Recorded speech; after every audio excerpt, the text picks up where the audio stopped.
Hello भाई, मैं गौरव कुमार और आज भाई एक स्पेशल वीडियो लेकर आए हैं उन भाई बिगिनर्स के लिए जो भाई गाड़ी चलाना नहीं जानते। देखो, हर किसी का कोई ना कोई गुरु होता है। तो घर में जैसे गाड़ी होती है तो यार सब कोई सीख जाते हैं, और जब नहीं होती है तो थोड़ा सा मुश्किल होता है, डिफ़िकल्ट होता है गाड़ी को सीखना।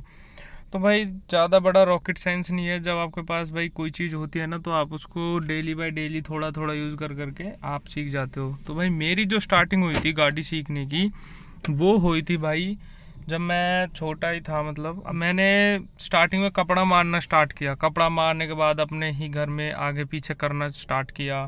ठीक है, थोड़ा सा नॉलेज ली भाई से, अपने चाचा ताऊ जो भी मेरे को मिला, मैंने उनसे पूछा कि भाई कैसे कैसे मतलब गाड़ी को ऑपरेट करते हैं। तो भाई आज मैं ना वही बताने वाला हूँ कि जब आप फर्स्ट टाइम गाड़ी चलाते हो तो आपको किन किन चीज़ों का ध्यान रखना है और आप कैसे गाड़ी चला सकते हो, एक प्रो लेवल के ड्राइवर बन सकते हो। वीडियो को स्टार्ट करते हैं। अपना जो मुद्दा है आज का भाई, आप लोगों को प्रो ड्राइवर बनाना। तो भाई सबसे पहले आपको अपने इग्निशन में गाड़ी में चाबी लगानी है। तो सबसे पहले आपको की अपनी पुश स्टार्ट बटन है तो आपको गाड़ी को स्टार्ट कर लेना है, नहीं तो अगर अपनी की है तो फिर उसको डालेंगे हम अपने इग्निशन में। तो यहाँ पर देखिए, यहाँ पर पहले मैंने डाला तो ये मैंने फर्स्ट पे किया तो अपनी गाड़ी में अपनी पावर आ गई है, और जैसे ही मैं सेकंड पे दबाता हूँ तो फिर अपनी गाड़ी स्टार्ट हो जाएगी। भाई जब भी आप सेल्फ लोगे गाड़ी में तो आपको एक चीज़ का ध्यान रखना है, आपको लंबा सेल्फ नहीं लेना। वो आपको जैसे ही आप सेल्फ लोगे, चाबी को घुमाओगे तो आपको अंदाज़ा लग जाएगा कि आपको कहाँ पर गाड़ी छोड़नी है। तो उसके बाद आप सीट बेल्ट लगा लोगे, भाई मैंने तो लगाई हुई है। और उसके बाद जो अपना नेक्स्ट स्टेप रहेगा वो भाई क्लच। अगर आपकी ऑटोमेटिक है तो बड़ा इजी रहेगा, और अगर अपनी मैनुअल है और पेट्रोल है तो उस केस में भाई थोड़ा सा डिफ़िकल्ट हो सकता है, क्योंकि पेट्रोल गाड़ी को ना स्टार्टिंग में थोड़ा सा एक्सेलरेशन की ज़रूरत होती है, और अपनी जो डीजल गाड़ी होती है वो भाई टॉर्क इतना ज़्यादा होता है कि वो अपने आप ही आगे बढ़ने लग जाती है। तो मेरे पास भाई अपनी डीजल है, फिएट लीनिया है 1.3 मल्टीजेट इंजन जो इसमें आता है। तो अभी जो आपका फर्स्ट स्टेप रहेगा भाई, आपको क्लच दबानी है। क्लच दबाने के बाद यहाँ से आप पहला गियर एंगेज करोगे और क्लच की मूवमेंट आप बिल्कुल ऐसे रखोगे। जैसे आप छोड़ना स्टार्ट करोगे तो आपकी गाड़ी आगे मूव करने लगेगी। भाई मैं ये आपको अपने डीजल के केस में बता रहा हूँ, क्योंकि डीजल में भाई देखो मैंने कोई एक्सेलरेशन नहीं कर रखा, अपनी गाड़ी आगे मूव कर रही है। तो ये भाई डीजल में टॉर्क और पावर की वजह से होता है। पेट्रोल में कम पावर होती है, टॉर्क कम होता है। तो उस केस में भाई वो जो छोटी गाड़ियाँ होती हैं वो भाई एक्सेलरेट मांगती है, हल्का सा पैडल मांगती है रेस का। तो वो आप देख लेना उस हिसाब से। अगर आपकी छोटी गाड़ी है, अल्टो, वैगनार है, या आपकी कोई बलेनो है, तो उसमें आप देख सकते हो ये चीज़ आपको फेस करनी पड़ सकती है। बाकी अगर कोई 1.5 लीटर की जैसे ब्रेजा हुई आपकी या सियाज हुई, तो इन सब मतलब गाड़ियों में आपको एक्सेलरेट करने की ज़रूरत नहीं है, ये अपने आप से आगे बढ़ जाएंगी। और ऑटोमेटिक है तो आपको भाई ब्रेक दबा के उसके बाद आपको डी मोड में गाड़ी को लगाना है। तो आपकी गाड़ी जैसे ही आप ब्रेक छोड़ोगे तो आगे मूव करने लगेगी, और अकॉर्डिंग टू एक्सेलरेटर पेडल जो अपना है उसको प्रेस करोगे तो अब वो आगे स्पीड पकड़ेगी, और उसमें गेयर वेयर का कोई भाई चक्कर ही नहीं होता। तो वो बहुत ईजी है भाई सीखनी। तो मेरा मानना है अगर आप गाड़ी सीखो ना भाई तो मैनुअल सीखो, क्योंकि मैनुअल जो होता है ना, मैनुअल जो अपना ड्राइवर होता है, मैनुअल गेयर बक्सा जो अपना होता है, तो इस गाड़ी को जो कोई सीखता है ना तो फिर वो आगे चल के ना भाई ऑटोमेटिक भी चला ही लेता है। क्योंकि ऑटोमेटिक में तो भाई कुछ भी नहीं है, जीरो एकदम, बस अपना हैंडल संभालना सीखना होता है, बस और कुछ नहीं है। तो जैसे ही भाई अब पहले गियर में अपनी गाड़ी मूव कर रही है तो आप ये देखो, अगर आरपीएम मीटर भी नहीं है तो आपने इंजन की स्पीड से आपको पता लग जाएगा कि हाँ अब गाड़ी में दूसरा गियर इंगेज करना चाहिए। जैसे अभी मेरी गाड़ी थोड़ी सी अब नॉइज कर रही है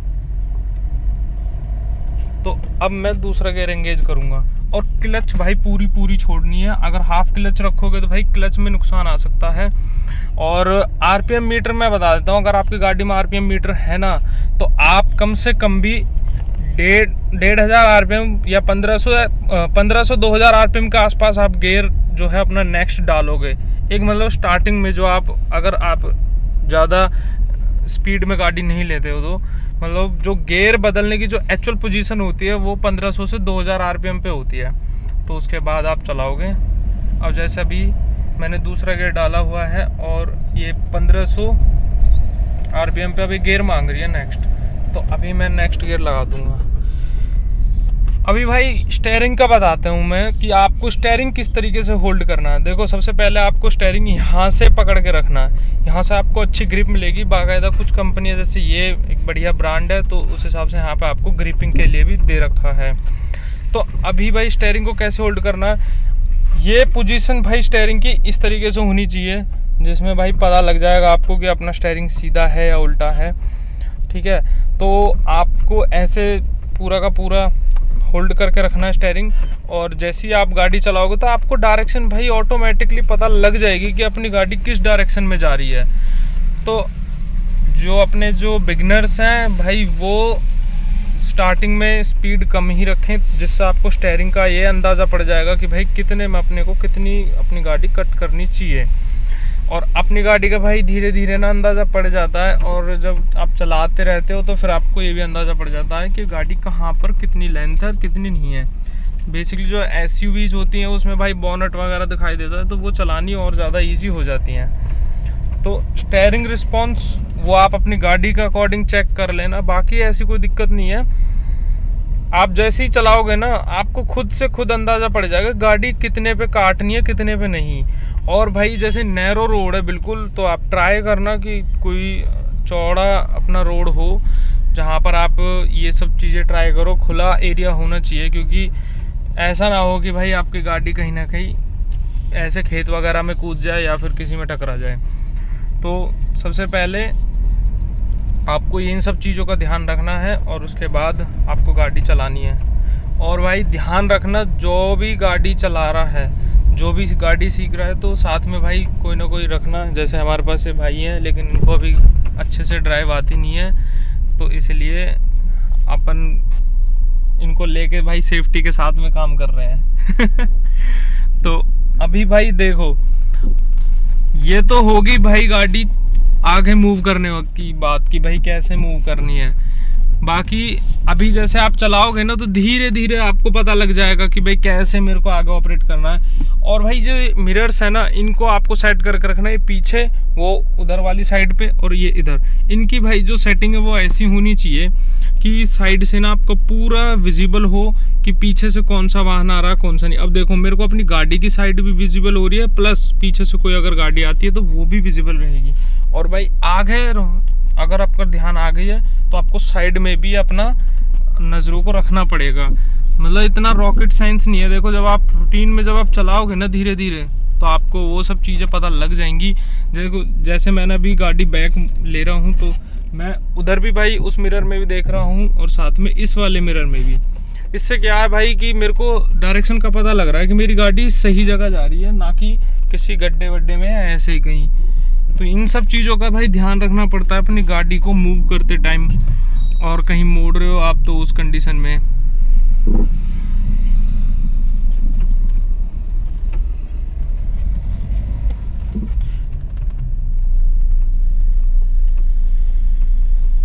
जैसा भी भाई मैंने साइड दी तो मेरे को भाई अंदाज़ा था कि मेरी गाड़ी कहाँ तक मैं उसको दबा सकता हूँ, क्योंकि मेरे को भाई टायरों की ना पोजीशन भी अपने माइंड में ऐसे एक इमेज सी बन जाती है और चलाते चलाते ना अंदाज़ा हो ही जाता है जैसा भी गड्ढे वगैरह आएंगे।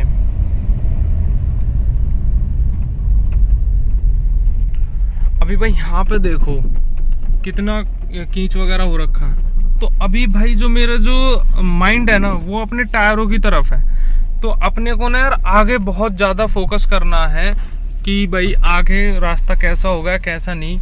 तो अगर आप किसी अनजान रास्ते इसमें हाथ से तो अपना डेली लिकड़ना बढ़ना है तो हमें तो पता है। तो अपना टायरों पे बेसिकली बहुत ज़्यादा ध्यान रखना है कि भाई अपना टायर किसी गड्ढे में तो नहीं गया या टायर की पोजीशन क्या है। तो उस हिसाब से आपको भाई अपनी मेंटलिटी को भी ऐसे प्रिपेयर करना है कि आप इन सब चीज़ों को सोच सको।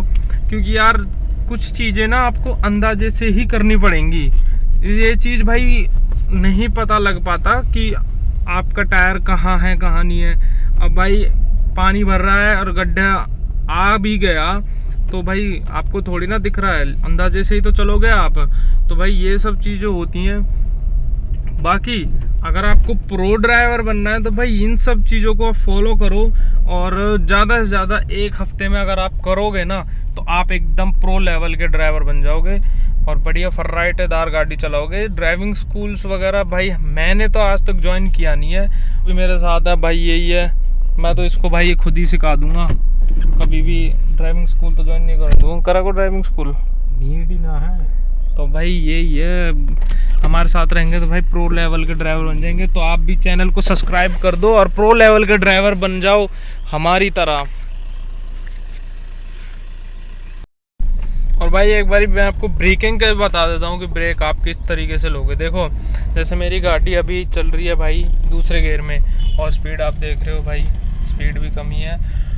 तो अब आप सोचोगे यार ब्रेक कैसे लें, तो भाई सबसे पहले ना सबसे बड़ी मिस्टेक जो होती है भाई वो पेडल्स को लेके होती है। तो आपको ना भाई हड़बड़ाना बिल्कुल भी नहीं है, आपको सिंपली क्लच को प्रेस करना एंड देन उसके बाद ब्रेक। तो आपको रेस नहीं देनी है, आपको एकदम से हॉपलेस नहीं होना है, क्योंकि कई बार ऐसा होता है कि आपने क्लच दबा लिया और आपने एक्सेलरेटर को भी साथ में दबा दिया।